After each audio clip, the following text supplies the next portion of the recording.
এটা আমাদের একটা সাইট। এই গাছটা হয়তো আপনারা ম্যাক্সিমাম লোক চেনেন, তার কারণ হচ্ছে কি না, সুন্দরবনেতে মানুষ কোনো গাছ চিনুক আর না চিনুক এই গাছটাকে কিন্তু চেনে। এটা হচ্ছে সেই গাছ যেটা ম্যাক্সিমাম মানুষ চেনে। এটা হচ্ছে কিনা সেই গাছ যেটা ম্যাক্সিমাম মানুষ চেনে।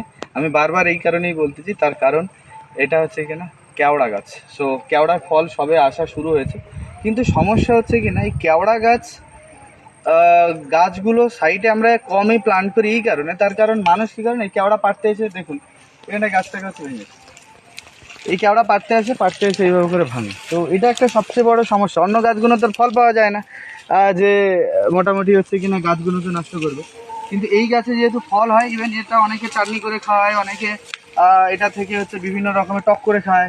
তো ওই কারণে এর মানে ডিমান্ড খুব প্রচুর আর কি, বাজারে অনেকে বিক্রিও করে এই কেওড়া।